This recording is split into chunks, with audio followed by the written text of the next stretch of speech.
Hezbollah को नस्तानाबूद कर देने की सौगंध खा चुका इजराइल अब लगातार हूती विद्रोहियों पर भी एक्शन तेज कर चुका है। आपको बता दें, इजरायली डिफेंस फोर्स ने यमन में जबरदस्त हमले किए हैं। बड़ी खबर इस बीच अपने दर्शकों को बता दें, दरअसल आईडीएफ ने यमन में बड़ा हमला किया है। इजरायली सेना की यमन में एयर स्ट्राइक, आपको ये भी बता दें, हादी-दाह में बिजली घर और पोर्ट पर बमबारी की गई है। इजराइल के इस हमले में 4 लोगों की मौत की पुष्टि हुई है, जबकि 29 लोग घायल हैं। IDF chief of staff lieutenant general Harji हवेली ने कहा है कि इजराइल इससे भी आगे पहुंच सकता है। यमन में आईडीएफ के स्ट्राइक की ये वो खतरनाक तस्वीर है जिस तस्वीर ने हूती विद्रोहियों की नींद इस वक्त उड़ा कर रखी है। एक तरफ हिजबुल्लाह की नॉन स्टॉप पिटाई, तो अब दूसरी तरफ हूती विद्रोहियों की शामत आई है। एक और बड़ी खबर आपको बता रहे हैं, इजराइल के हाइफा में रेड अलर्ट है। जी हां, हिजबुल्लाह के रॉकेट हमले की आशंका है, क्योंकि इजराइल लगातार हिजबुल्लाह पर हमलावर है, एयर स्ट्राइक कर रहा है उसके ठिकानों पर। तो अब यह आशंका जताई जा रही है कि हिजबुल्लाह भी पलटवार कर सकता है, और यही वजह है कि इजराइल के हाइफा में रेड अलर्ट घोषित किया गया है। हिजबुल्लाह के रॉकेट हमले की आशंका जताई जा रही है। देखिए, एक तरफ हिजबुल्लाह पर लगातार निशाना साध रहा है आईडीएफ, इजरायली सेना उसके ठिकानों को चुन चुन कर निशाना बना रही है। वहीं दूसरी तरफ यह भी माना जा रहा है हिजबुल्लाह कभी भी पलटवार कर सकता है, और इसके बाद इजराइल के हाइफा में रेड अलर्ट घोषित किया गया है। बताया जा रहा है कि हो सकता है हिजबुल्लाह हाइफा में रॉकेट से हमला कर सकता है, लेकिन इसके बाद एहतियातन रेड अलर्ट घोषित कर दिया गया है।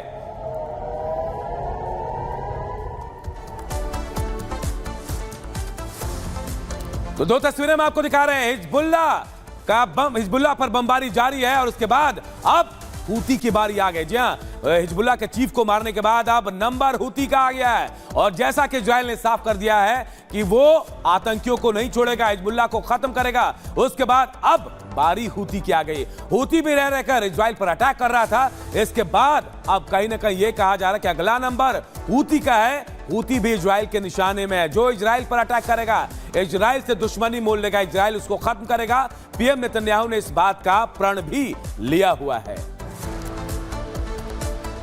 बिल्कुल अनूप, 7 अक्टूबर के भयानक हमले के बाद से ही इजराइल अपने हर एक दुश्मन को चुन चुन कर खत्म कर रहा है। अब तक 2 दुश्मनों को उसने पूरी तरह से निस्तनाबूद कर दिया है, और अब हिजबुल्लाह चीफ को कब्र तक पहुंचाने के बाद इजराइल अपने तीसरे दुश्मन की घेराबंदी कर चुका है। वो तीसरा दुश्मन जो गाजा युद्ध के दौरान इजराइल के इलाकों को नुकसान पहुंचा रहा था। रिपोर्ट आपको दिखाते हैं।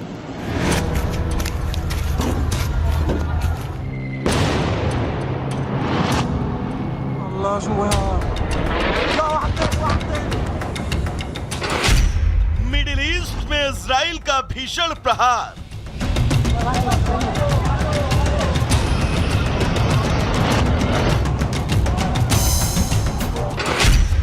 हमास और हिजबुल्लाह पूरी तरह खाक।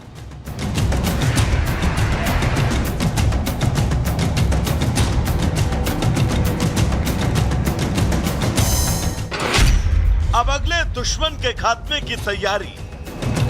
अल्लाह अकबर।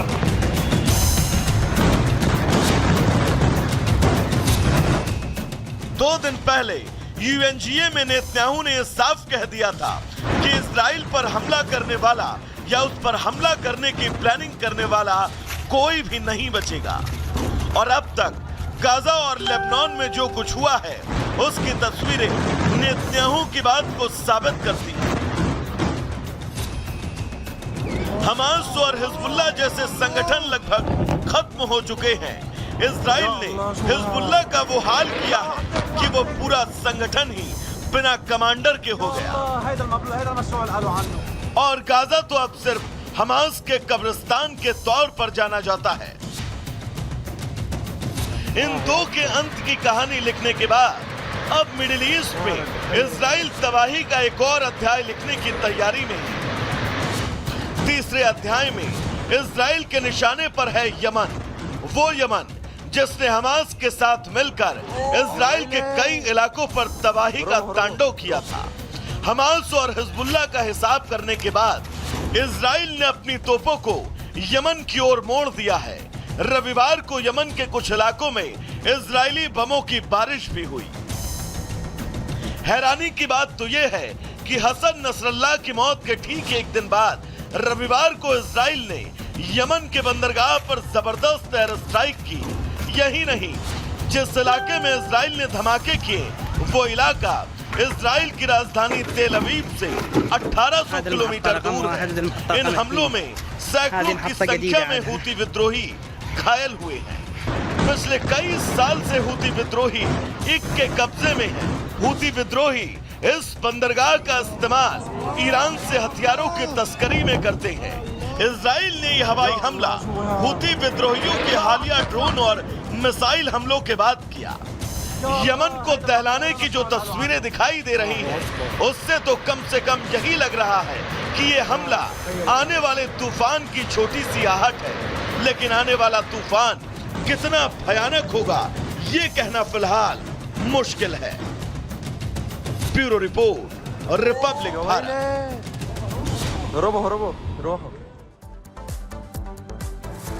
और अगली बड़ी खबर जम्मू कश्मीर से, जहां कठुआ में एक आतंकी मारा गया। जी हां, बड़ी खबर आपको बता रहे हैं। यहां मुठभेड़ करने के इसी बीच जानकारी मिले कि एक आतंकी ढेर कर दिया गया है। वहीं हथियारों का जखीरा भी मिला है, गोला बारूद मिले हैं। इसके अलावा जीवन रक्षक दवाएं और खाद्य सामग्री भी मिली है। तो लगातार आतंकियों का सफाया हो रहा है घाटी से, और इसी कड़ी में एक और आतंकी ढेर कर दिया गया है। कठुआ में आतंकी को सेना के जवानों ने मार गिराया है और उसके पास से हथियारों का जखीरा भी मिला है। भारी मात्रा में गोला बारूद मिले। इसके अलावा जीवन रक्षक दवाओं के साथ साथ खाद्य सामग्री भी मिली है। तो ऑपरेशन ऑल आउट चल रहा है इस वक्त घाटी में, और जो आतंकी हैं उनको चुन चुन कर सेना के जवान निशाना बना रहे हैं, घेराबंदी कर रहे हैं, सर्च ऑपरेशन चल रहा है। इसी बीच कठुआ से खबर आई जहां एक आतंकी ढेर कर दिया गया है, उसके पास से हथियारों का जखीरा मिला है। बड़ी मात्रा में गोला बारूद भी उसके पास से मिले हैं। जीवन रक्षक दवाएं और खाद्य सामग्री भी उसके पास से मिली है। लगातार इस पूरे इलाके में सर्च ऑपरेशन चल रहा है और इसी के तहत ये कार्रवाई की गई है। ऑपरेशन ऑल आउट पूरे घाटी में चला जा रहा है। आतंकियों का सफाया करने के लिए सेना मुस्तैद है और एक एक करके तमाम आतंकियों को निशाना बना रही है सेना।